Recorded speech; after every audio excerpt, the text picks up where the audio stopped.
ఎఫ్డీఐలపై వ్యతిరేకత వినిపించిన తెలుగుదేశం రాజ్యసభ ఓటింగ్ లో మాత్రం హ్యాండ్ ఇచ్చింది. ఈ వ్యవహారంపై పార్లమెంట్ లాబీల్లో తీవ్రమైన చర్చ జరిగింది. ఎఫ్డీఐలకు వ్యతిరేకంగా ఓటు వేస్తారు అనుకుంటే ఇలా చేశారేంటంటూ విపక్ష సభ్యులు విస్మయం వ్యక్తం చేశారు. టీడీపీకి 5 రాజ్యసభ సభ్యులు ఉండగా సీఎం రమేష్, హరికృష్ణ మాత్రమే ఓటేశారు.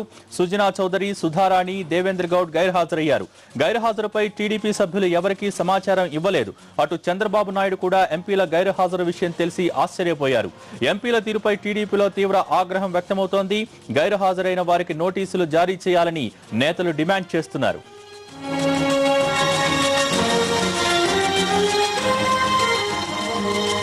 టీడీపీలో ఎఫ్డీఐ ఓటింగ్ రగడపై మరిన్ని వివరాలు మా రిపోర్టర్ పిఎంఆర్ చంద్రశేఖర్ అడిగి తెలుసుకుందాం. చంద్రశేఖర్, టీడీపీ ఎంపీల గైర్హాజరుపై చంద్రబాబు ఎలా స్పందించారు? గైర్హాజరైన వారికి నోటీసులు జారీ చేసే అవకాశాలు ఏమైనా ఉన్నాయా? భోగి మనకు అందుతున్న సమాచారం అయితే ఎప్పుడైతే వీళ్ళ ముగ్గురు గైర్హాజరయ్యారన్న విషయం మీడియాలో వచ్చిందో అప్పుడే అక్కడ కొంతమంది స్థానికంగా ఉన్న నేతలు, చంద్రబాబుతో పాటు కలిసి నడుస్తున్న నేతల దృష్టికి వార్తలన్నీ వెళ్ళాయి.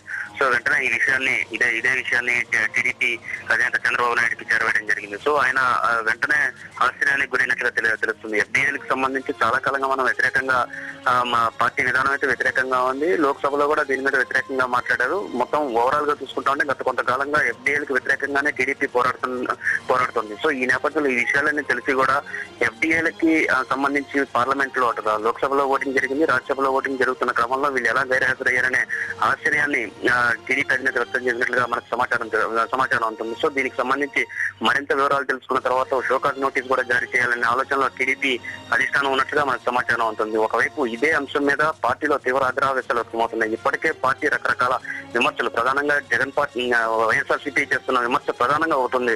అటు కాంగ్రెస్ పార్టీ, ఇటు టీడీపీ రెండు కుమ్మకేపీకి పెద్ద ఎత్తున ఆరోపణలు, విమర్శలు చేస్తున్న క్రమంలో ఆ ఆరోపణలకు విమర్శలకు మరింత ఊతమిచ్చేలాగా ఈ ముగ్గురు ఎంపీలు వ్యవహరించారనే అభిప్రాయం సర్వత్రా వ్యక్తమవుతుంది. అయితే దేవేంద్ర గౌడ్ విషయానికి వస్తే ఆయన అస్వస్థతో ఉండడం కారణంగా ఆయన డాక్టర్ అపాయింట్మెంట్ కోరారు. కాబట్టి సో ఆయన్ని కొంత ఎక్స్క్యూజ్ చేసినా గానీ మిగతా ఇద్దరు ఎందుకు గైర్హాజరైన దాని మీద ప్రధానంగా టీడీపీ నేతలు పట్టుబడుతున్నట్లుగా మనకు తెలుస్తుంది. సో దీని మీద ఒత్తిడి అవసరమైతే అధినేత మీద, అధిష్టానం మీద ఒత్తిడి తీసుకొచ్చినా సరే చర్యలు తీసుకోవాలి, లేదా షోకాజ్ నోటీస్ అయినా జారీ చేసి అసలు ఎందుకు వీళ్ళు గైర్హాజరయ్యారనే అంశం మీద వివరణ తీసుకోవాలని చెప్పి పార్టీ ఎమ్మెల్యేలు కోరుతున్నట్లుగా, పార్టీ ఎమ్మెల్యేలు కానీ సీనియర్ నేతలు కోరుతున్నట్లుగా మనకు తెలుస్తోంది.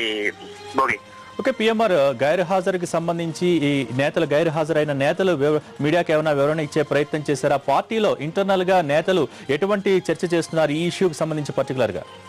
అంటే ఇప్పటి వరకు అయితే దేవేంద్ర గౌడ్ అయితే కొన్ని మెసేజ్లు మీడియా ప్రతినిధులకు పంపించడం జరిగింది.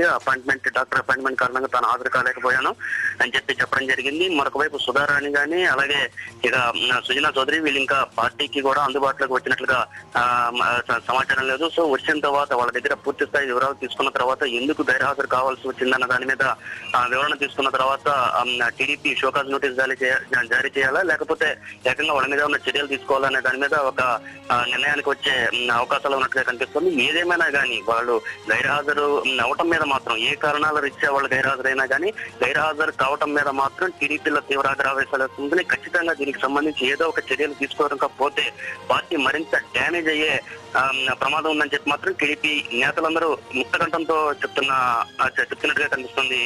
Bhogi thank you Chandrasekhar.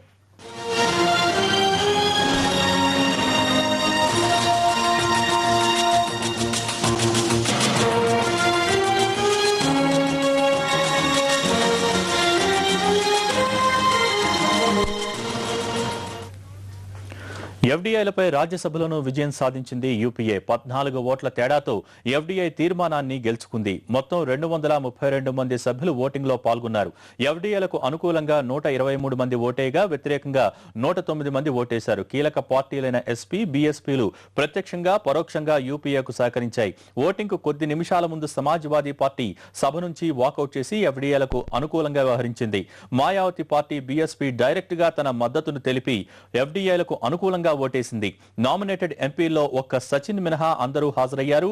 2 సార్లు ఓటింగ్ నిర్వహించినా సభ్యుల సంఖ్య ఎక్కువగా వస్తుండటంతో రీకౌంటింగ్ చేయాలని ప్రభుత్వం కోరింది.